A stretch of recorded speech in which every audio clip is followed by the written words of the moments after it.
Hello students, तो आज हम पढ़ने वाले हैं प्रिंसिपल बेस्ड ऑन फाउंडेशन। तो अगर आप ब्रिज के फाउंडेशन को बना रहे हैं तो उस टाइम पे कौन कौन से प्रिंसिपल्स हमें देखने हैं जिनके ऊपर हमारी फाउंडेशन डिपेंड करे। तो अगर हम प्रिंसिपल्स की बात करें तो सबसे पहले आता है आपका बेयरिंग कैपेसिटी, है ना, बेयरिंग कैपेसिटी ऑफ सॉइल। ठीक है, कि इसकी बेयरिंग कैपेसिटी कितनी है ना, SBC भी लिख सकते हैं। ठीक है, तो हम क्या देखेंगे, SBC of soil, soil bearing capacity. तो बेसिकली सॉइल बेयरिंग कैपेसिटी होती क्या है? देखो, सॉइल बेयरिंग कैपेसिटी का मतलब ये होता है कि ये जो सॉइल है, जब हम यहाँ पे फाउंडेशन बना रहे हैं हमारी, तो फाउंडेशन बनाते टाइम यहाँ पे इसके आसपास जो सॉइल है फाउंडेशन के नीचे, ये इसका बेयरिंग रेजिस्टेंस कितना है, मतलब कितने अमाउंट तक का लोड को ये बेयर कर सकती है।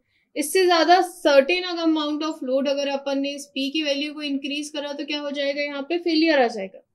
तो अगर हम ब्लैक कॉटन सॉइल की या दूसरी सॉइल्स की बात करें तो जनरली अगर आपका रॉकी स्ट्रेटा है तो कितना आ जाएगा, आपका कुछ 19 किलो न्यूटन पर मीटर क्यूब कुछ मिलता है। तो ऐसे अलग अलग देखेंगे तो अलग अलग के लिए अलग अलग सॉइल बेयरिंग कैपेसिटी रहेगी। एल्यूवियल सॉइल के लिए सबसे ज्यादा कम रहती है सॉइल बेयरिंग कैपेसिटी, इसलिए उस टाइम पे हम पाइल फाउंडेशन देने का कोशिश करते हैं। तो बेसिकली सबसे पहले जो फिनोमेना है वो है आपका कंसिडर करना क्या, कि आपका SBC कितना है, सॉइल बेयरिंग कैपेसिटी कितना है, ये कितना लोड को बेयर कर सकता है, और ये जो हमारा लोड है ये इतना होना चाहिए कि यहाँ पे कोई भी सिंकिंग ना हो, है ना। इसके बाद अब ये जो बेयरिंग लोड है या बेयरिंग कैपेसिटी है, ये कैसे फाइंड आउट करेंगे, तो इसके अलग अलग टेस्ट होते हैं। तो हम जब भी अगर आपकी अगर आपकी SBC कम आई तो उस टाइम पे और ज्यादा स्ट्रेंथ का फाउंडेशन आपको वहां पे देना पड़ेगा। तो अगर आपको टाइप ऑफ फाउंडेशन निकालना है तो ये किसके ऊपर डिपेंड करेगा, उसकी सॉइल बेयरिंग कैपेसिटी के ऊपर। नेक्स्टली ये डिपेंड करता है आपका फ्रिक्शन रेजिस्टेंस के ऊपर। फ्रिक्शन रेजिस्टेंस क्या होता है, देखो ये जो सॉइल है, सॉइल के जो पार्टिकल्स है, अभी आप जब जियोटेक पढ़ेंगे तो उसमें आप पढ़ेंगे कि अलग अलग सॉइल के पार्टिकल्स अलग अलग होते हैं। तो इनके बीच में कितना आपका कोहेजन है, कितना आपका रेजिस्टेंस है, आपको देखने को मिलता है कि बहुत सारे सॉइल्स ऐसे रहते हैं, जैसे कि अगर हम अलग अलग स्ट्रक्चर रहते हैं, सॉइल के भी अलग अलग स्ट्रक्चर रहते हैं, है ना। तो अगर यहाँ पे सॉइल का सेटलमेंट हो रहा है तो ये अगर अच्छी सॉइल नहीं होगी, जैसे कि मान लीजिए अगर कोई सैंडी सॉइल है, सैंडी सॉइल में आपने किसी भी चीज को डिप इन करा, हमने यहाँ पे मान लीजिए इस पैन को रख दिया सैंडी सॉइल के अंदर, अब अगर हम इसको निकालेंगे तो इसमें फ्रिक्शन रेजिस्टेंस क्या है, बहुत ज्यादा कम है, ये क्या होगा, इजीली प्लग्ड आउट हो जाएगा। तो जितना रेजिस्टेंस, फ्रिक्शन रेजिस्टेंस कम रहेगा उतना ही ज्यादा इसमें इरोजन होने की या फिर हमारी जो भी फाउंडेशन है उसका बाहर निकलने के चांसेस इंक्रीज हो जाते हैं। क्योंकि क्या हो रहा है, यहाँ पे पाइल्स, जो भी यहाँ पे पियर्स वगैरह है, यहाँ पे कॉलम्स वगैरह है, इसमें जो वाटर का लोड लग रहा है तो वो कहीं ना कहीं उसको ओवरटर्न करने की कोशिश करेगा। तो अगर यहाँ पे आपका स्टेबिलिटी सही है, अगर ये आपकी फाउंडेशन टर्न नहीं होती है ना, स्लाइड नहीं होती है, लैंड स्लाइडिंग की पॉसिबिलिटी अगर यहाँ पे बहुत ज्यादा कम है तो यहाँ पे चल जाएगा। तो फ्रिक्शन रेजिस्टेंस क्या होना चाहिए, मैक्सिमम ज्यादा होना चाहिए, है ना, कंपैरेटिवली ज्यादा होना चाहिए।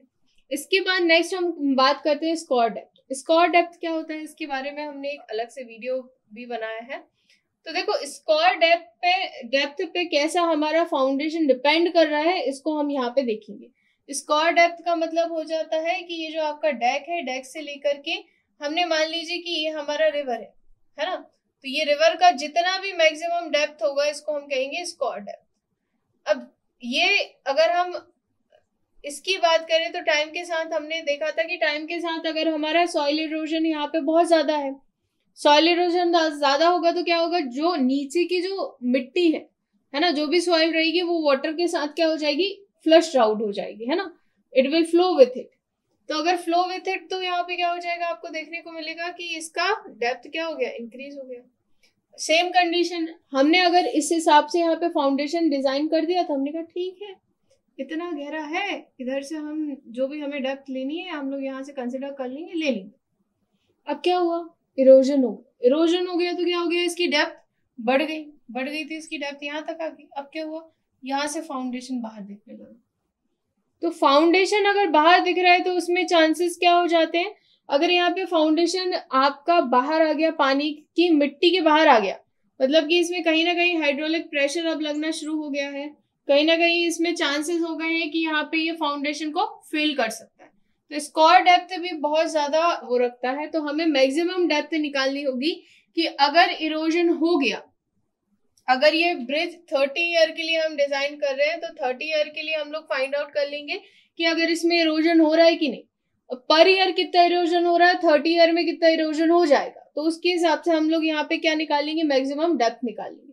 जितना भी नॉमिनल डेप्थ होता है उससे ज्यादा ही आपको लेना है ना, क्योंकि यहाँ पे अगर आप ज्यादा नहीं लोगे तो उससे क्या होगा, अगर डेप्थ ज्यादा नहीं रहेगा तो वही जो भी आपका फाउंडेशन है वो बाहर आ जाएगी और उसके फेलियर के चांसेस को इंक्रीज कर देगी। आई होप कि आपको ये सारी चीजें समझ आई होंगी। Thank you for watching.